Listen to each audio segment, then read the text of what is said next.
Nah, ini adalah fa'azzazna bitsalits.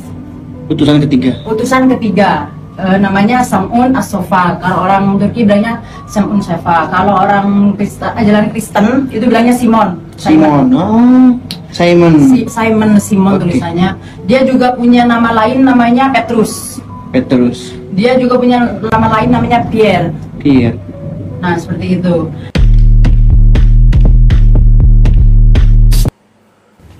Shalom saudaraku, salam sejahtera dalam kasih Kristus. Jumpa lagi dengan saya. Di Juli kita akan belajar berapologetika bersama-sama di channel ini. Ada satu video dari seorang ibu-ibu, saya nggak tahu dia ini ustazah atau pemandu tur atau apa ya.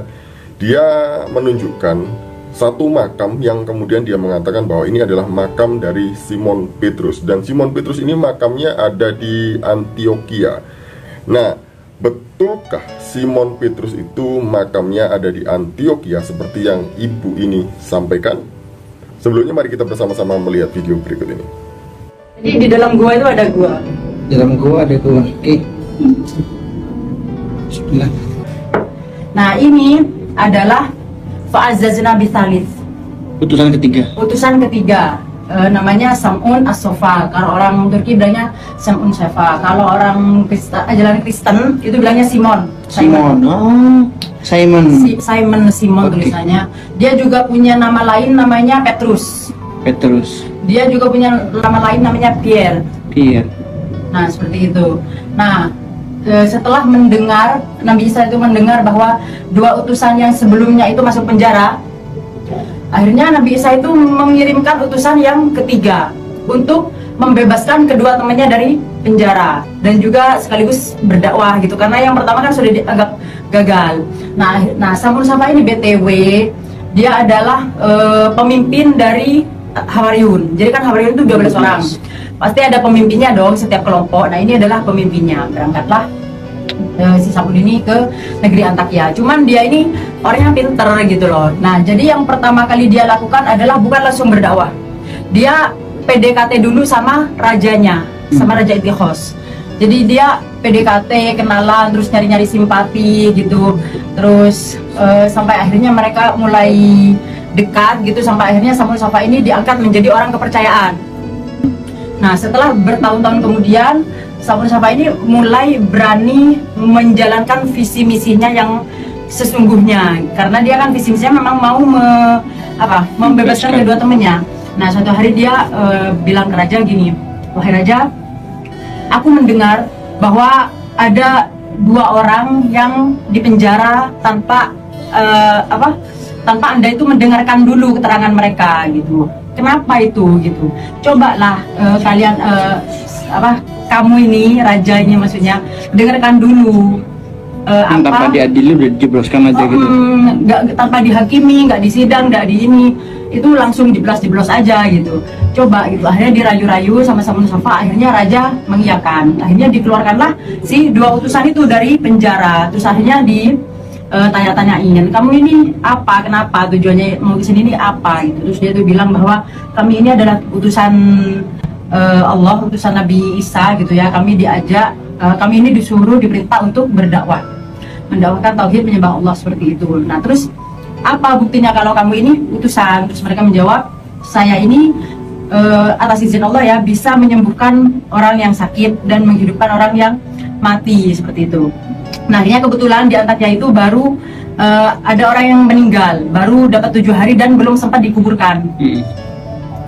Nah, terus dibawalah si mayit itu ke hadapan mereka, seperti itu.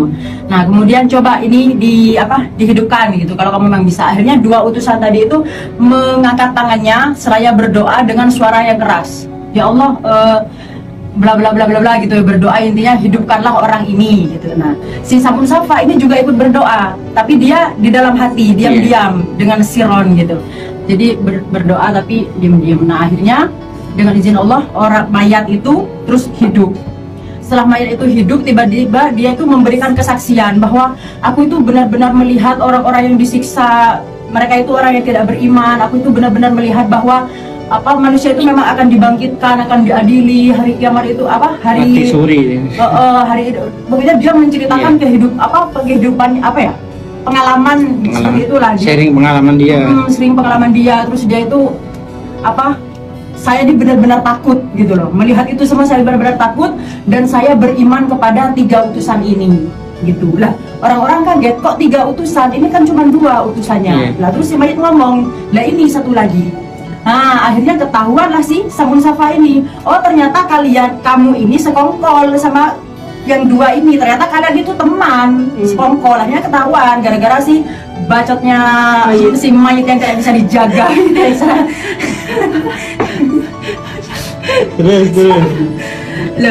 Terus akhirnya si mayit ini mati lagi. Habis ngomong bersaksi, terus dia beriman, mati lagi. Ceritanya kayak ibu-ibu menggosip. Nah, terus akhirnya penduduk Antakya dan juga rajanya ini marah karena oh ternyata ini seperti itu. Akhirnya ternyata marah. Ini dikira rekayasa gitu. Permainan lah gitu, tipu daya. Akhirnya marah dan mereka bertiga itu mereka ini bermaksud membunuh si 3 utusan ini. Wes titik ceritanya sampai di sini. Sekarang lanjut ke yang. Jadi jelas ya apa yang disampaikan oleh ibu tadi itu, bahwa makam yang dimaksud oleh ibu tadi itu adalah makam dari Simon Petrus. Jadi menurut dia Simon Petrus itu adalah salah satu dari 3 utusan. Nah, saya pernah membaca kisah ini ada di tafsir Ibnu Katsir di buku tafsir saya di Miracle the Reference. Saya tidak membawanya karena sedang ada tugas di luar kota. Nah, tapi apa yang disampaikan oleh ibu ini, fakta sejarahnya itu berbeda versi Kristen dengan Katolik ataupun Ortodoks. Nah, kalau kita membaca sejarah gereja di dalam kekristenan itu tidak pernah ada Simon atau Petrus itu matinya di Antioquia, tidak pernah. Memang Petrus itu pernah melakukan perjalanan misi ke Antioquia, tapi dia tidak mati di sana. Mari kita bersama-sama melihat buku sejarah ini. Saya punya buku sejarah gereja umum. Ini baru saya beli kemarin di toko buku Immanuel, gitu ya. Waktu jalan-jalan saya melihat buku ini kok saya tertarik, kemudian saya ambil, gitu ya. Tapi saya bayar, bukan saya ambil lalu pergi. Nah, di buku ini dijelaskan di halaman 32-33. Saya akan membacakan halaman 33 aja ya. Di sini berkata demikian. Kisah tentang kemartiran Petrus dilaporkan penulis Kristen awal, Hegesippus. Kisahnya mencakup penangkapan Kristus yang ajaib. Ketika Petrus sudah tua, dalam Yohanes 21:18, Nero merencanakan untuk menghukum mati Petrus. Ketika murid-murid mendengarnya, mereka memohon kepada Petrus untuk melarikan diri dari kota itu yang diyakini Roma, dan ia melakukannya. Namun ketika ia sampai ke pintu gerbang kota, ia melihat Kristus yang berjalan ke arahnya. Tadinya Petrus tidak mengenali Kristus, yang dianggap hanya orang yang kebetulan lewat saja.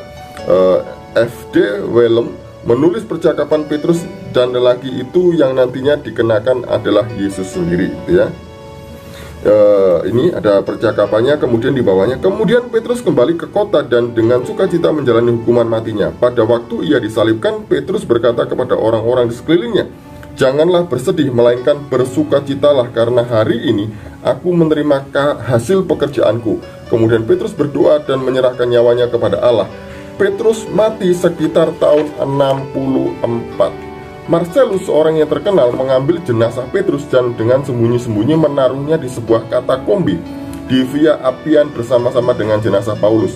Katakombe itu dijaga selama 1,5 tahun, sementara kuburan bagi mereka dibangun. Setelah kuburan selesai dibangun, jenazah Petrus dikuburkan di Vatikan, sedang Paulus di Via Ostia. Jadi itu ya, Petrus itu matinya sebagai seorang martir itu di Roma, bukan di Antioquia.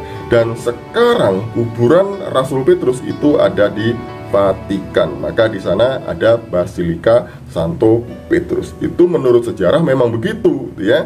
Jadi yang disampaikan oleh ibu tadi itu tidak benar berdasarkan sejarah Kristen. Kemudian ini ada buku sejarah awal.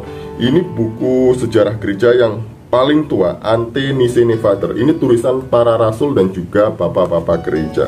Di halaman yang ke berapa ini? Halaman 254-255 itu berkata demikian. Petrus itu menyebarkan Injil ke Pontus dan Galatia, Kapadokia, Betania, dan Italia dan Asia. Dan kemudian dia disalibkan terbalik oleh Nero di Roma.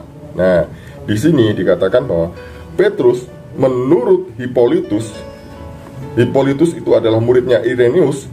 Irenaeus adalah muridnya Polikarpus. Polikarpus adalah murid dari Rasul Yohanes, mengatakan bahwa Petrus mati disalib terbalik oleh Nero di Roma. Jadi itu ya, bukan di Kapadokia. Makam Rasul Petrus sekali lagi itu letaknya ada di Vatikan. Makanya di sana ada disebut Basilika Santo Petrus untuk mengenang apa yang dilakukan oleh Petrus. Jadi sejarah yang disampaikan oleh Mbak itu tadi itu mungkin itu versi mereka ya, bukan versi kita. Tapi sejarah versi kita itu jauh lebih tua. Contohnya Petrus dalam bukunya ini tadi ya, Ante Nicene Fader ini.